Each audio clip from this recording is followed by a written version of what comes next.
E depois há todas as combinações possíveis. No caso do Fichte, essas flutuações às vezes podem aparecer porque, ao contrário de muita outra gente, enfim, há quem vá mais por aí do que eu, não é? Porque eu acho que, apesar de tudo, no Nietzsche há uma, enfim, há ali uma unidade muito forte do que é que nos faz pensar. Mas digamos que aí era possível encontrar algumas flutuações. Mas não era no Nietzsche que eu estava a pensar. O que eu estava a pensar é aqueles tipos que inventam palavras porque convém, ou porque é bom fazer aqui tornar-se notado por isso ou por aquilo. E isso não é... Agora relativamente pouco, não é? Mas durante muito tempo, digamos, sobretudo em meios em que a filosofia podia ter, enfim, uma certa exuberância ou irradiação cultural ou editorial, etc. E de vez em quando havia os tipos que inventavam assim uma pequena palavra para dizer que a sua doutrina era não se vê aquilo e tal. Mas isso também já, para trás, também aconteceu.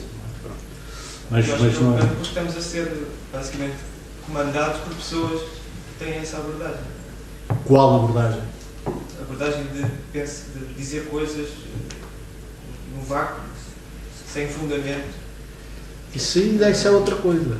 Isso também é outra parte da questão. Isso é outra coisa. Como é que nós lidamos com o facto de estamos a ser comandados e dirigidos por pessoas que não têm fundamento? Olha, eu normalmente eu gosto mais de ser mandado e dirigido por quem pensa mais e melhor do que eu. Gosto. É difícil, não é? Esse é que é o problema. Isto é, porque reparem, a questão entre o comandar e o pensar, os comandos são pensados, não é? Comandos são pensados. Podem não ser nas mesmas instâncias. Reparem que este problema, agora estou a brincar, mas não estou a brincar, não é? É porque, reparem, era fácil brincar com isso aqui no nosso tempo, não é? Mas reparem que é o que está por trás, ao ponto de o Platão arquitetar aquele mito todo do filósofo e do rei, que é exatamente esse, quer dizer, é esse problema.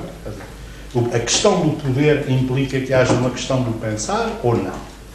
Pronto, depois isto tem, enfim, traduções diversas, algumas à nossa volta, do meu ponto de vista, ainda mais desgraçadas do que alguns colegas nossos diplomados em filosofia, com aqueles traços com falta de caridade eu vos contei. Pronto, mas o problema é sério, não é? O problema é sério. Diga. Olá, bom dia. Eu tenho uma pergunta, não querendo fazer do professor um analista político, Não, você pode querer fazer. Eu é que posso não estar para aí virado, mas é outra questão. Não, mas seria mais em relação, o professor também falou de simulacro, pronto, isto em ciências da comunicação é uma coisa que nós falamos. O que eu queria perguntar é, o que é que um jovem português, nas ruas de Lisboa, como é que ele luta pela liberdade que lhe é vendida, lá está, por esses ditos simulacros, comparando com um jovem, por exemplo, hoje em dia, em Hong Kong, que está a lutar por uma liberdade ou por uma democracia ou por um ideal dela que é totalmente diferente do que nós recebemos e convivemos e coagimos em sociedade. E será, pegando em Zizek, o comunismo a única solução? O Zizek não nos vai levar. Ou melhor, é interessante,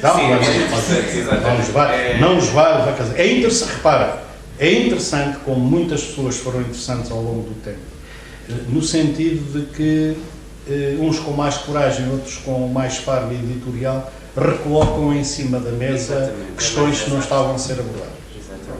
Agora, quando eu dava esta resposta, era reconhecendo isso tudo, mas indo, digamos, ao duro, não é? Ao duro do que há para digamos que o Zizek é muito interessante para a gente saber o que é que o Zizek pensa, pega, não é?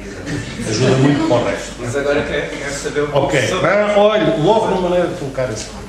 Eu tenho muita dificuldade, que é isso, o jovem português a passear para as ruas de Lisboa. E o jovem de Hong Kong no que as televisões nos mostram. E reparem que quando eu falo da questão dos simulacros, é só aí que eu estou a falar. Para o bem e para o mal. Porque você repara, nós nunca temos, não é? É evidente que nós temos, por isso é que a dialética é importante, não é? E a gente tem que ter uma atitude crítica em relação àquilo que são as limitações da representação, embora a gente saiba que nunca consegue fugir disso, não é? Pronto, depois há outras maneiras e outros processos. E quando eu falava da questão do simulacro e das aparências, não é? Reparem que, enfim, com esse caso e muitos outros, não é? Esse eu não conheço, enfim, as 4, 5 vezes em Hong Kong, mas há tempos passados, com algumas coisas que poderia dar para conversar isso. É preciso perceber muito bem o que é aquela cidade, socialmente, várias coisas que lá estão metidas dentro de tradição e de atuação ao mesmo tempo, mas eu não conheço. Agora, o que é que eu falei? O que eu falei foi isso. E isso nós estamos, vamos lá ver, eu também não atiro pedras aos meios de comunicação, que pode ser melhor, mais bem feito, claro que pode. Mas há um limite em que tem que ser assim. Agora, há outra coisa, é que, e aí pode haver uma diferença, que é a gente perceber que não é só o que aparece que é, e que às vezes o que aparece não é tudo o que é. Pronto. E digamos que se a gente guardar umas coisinhas destas, repare, isto tem muito a ver com aquilo que eu falei sobre a questão da crítica, sobre a questão da procura da fundamentação, etc, etc, etc. Pronto. Isto é, porque repare, não é uma atitude de suspeição, não é uma atitude do desconfiado, malandros, estão ali todos a querer me enganar, mas eu sou muito esperto e tal, sou conhecido. Não é nada disso. É, vocês quiserem, numa camada muito profunda, quer dizer, como é que nós enfrentamos a realidade nessa sua complexidade, não é? E, portanto, a ideia nós temos que representar, e que temos que recolher, e que uns vão pôr mais umas coisas à frente e outras mais em primeiro plano e outras não. Com certeza, quer dizer, não é isso digamos, não é isso que eu estou a atacar. Estou a atacar, ou estou a chamar a atenção, é que talvez haja outras maneiras de olhar para isso. Para isso é preciso pensar.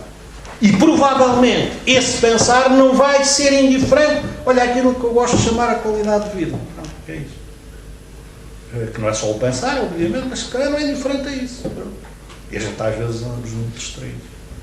Também há quem goste que nós estejamos distraídos, mas isso é outra questão. Exato, é mesmo. Isso é outra questão. Muito mais subtil do que parece. Diga. O professor falou de como o filósofo se dedica a uma noção de verdade ou de verdadeiro. E infelizmente já foi aqui falado do tempo, de um determinado período em que a filosofia os filósofos se dedicaram ao tempo, e da questão da mutabilidade e da imutabilidade como noções que determinam o valor. Então, se esse valor traz uma relatividade sobre... Ok, eu agradecia só não aparecer na câmara, por favor. Desculpe. Não é porque esteja a dizer particulares disparates. Se esse valor é relativo, então o que é a verdade e o que é o verdadeiro? Vamos lá por partes. Bom, quem tiver paciência, coitados daquilo, eu não sei, Pedro, não sei se eles apanharam. Eu durante muitos anos dei cursos sobre a verdade, agora por acaso até dou também. Escrevi um livro sobre a mentira. Os psicanalistas me pediram para fazer, provavelmente aquilo devia ser um caso de estudo em que eles queriam que a minha conferência servisse para eles depois lá fazer os exercícios. Quando eu falei e por acaso no texto escrito está claro e até está, porque a expressão Mut der Wahrheit, que é coragem da verdade, é a expressão que o Hegel utiliza. E o Hegel utiliza, e eu aqui no texto escrito até só uso o texto das lições de Berlim, porque é aquele em que ele diz a outra coisa que eu conto, que é a condição primeira do estudo filosófico, mas na primeira lição que o Hegel dá na Universidade de Heidelberg, uns anos antes, poucos, mas uns anos antes, para aí 3 anos antes, esta mesma ideia aparece, e a ideia da coragem da verdade também aparece, ligada à filosofia. E foi isso que eu quis dizer, porque reparem, o pensar, num certo sentido, mesmo com aquelas coisas que eu procurei evocar, é preciso alguma coragem para romper uma certa carapaça onde o pensar não é usado como instrumento. Melhor ou pior, com mais técnica, menos técnica, mais clarividência e menos clarividência, não importa. Não é? Pronto. Mas há ali de facto não queria pôr isto nestes termos, que é como muita gente põe, e o próprio Hegel, aliás, também põe, que é uma decisão pura, quer dizer, porque para mim isto não é uma decisão, mas não interessa. Quer dizer, como é que se entra nesse caminho? E como é que se rompe para entrar nesse caminho? E eu penso que é nesse sentido que o Hegel falava da coragem da verdade. Não é? Porque é a coragem da procura da verdade, isto é, e do trabalho que dá. Reparem que a procura da verdade, do meu ponto de vista, agora já não é bem o Hegel e tal, mas o que é que a pergunta também foi para mim, não é? Reparem que aqui o problema não é uma questão de besbelhutice ou de calhandrismo. Eu gosto muito de saber a verdade, tá? Eu gosto. Não é isso, não é? Porque vocês reparem, a procura da verdade obriga a quê? A gente tentar perceber bastante melhor como é que a realidade funciona.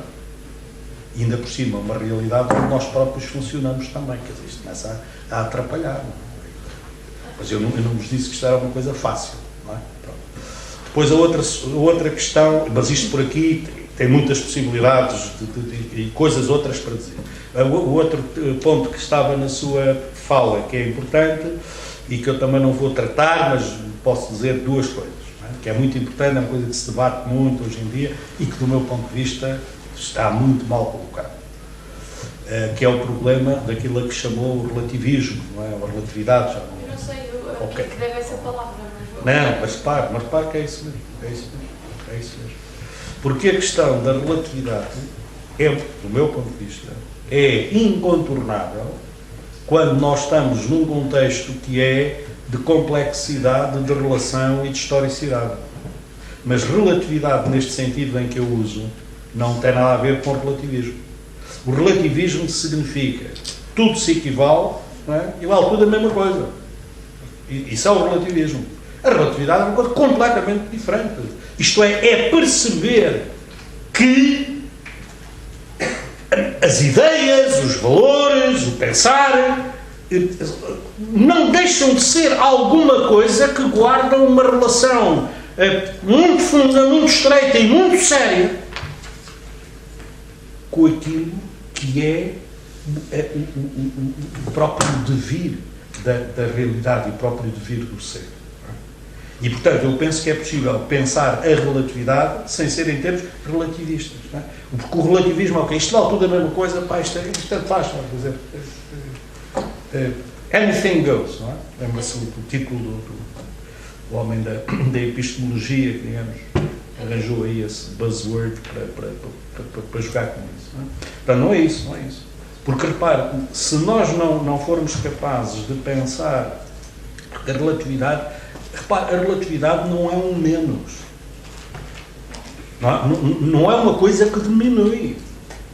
Provavelmente é uma condição ontológica. É uma condição do próprio ser. Pronto. Era isso que eu queria tirar a limpo. Exato. O filósofo não procura o absoluto. Como? A verdade, para mim, remete-me sempre para o absoluto, para um contexto. Mas isso tecnicamente, isso tecnicamente, olha, mais do que a verdade absoluta e relativa, que é como as pessoas dizem, é mais interessante perceber que há o absoluto e o relativo na verdade. Mas, ouça, por aí há muita matéria, porque, quer dizer, não é que eu não agora a gente podia ficar aqui a conversar, eu duvido é que, enfim, não devo abusar da paciência das pessoas, não é? A paciência é uma virtude revolucionária, mas não é para ser mal baratada, não é? Como é o caso de hoje é que mas ouça, vá por aí que tem... Agora, as questões que está a levantar são questões abordáveis e tratáveis, mas que precisam de algum cuidado mais e um caminho feito com mais atenção. Mas aquilo que a sua cabecinha está a tirar para a frente faz sentido. Exatamente. São feixes de questões, quando a gente começa a escavar neste tipo de problemas, isso vai aparecer.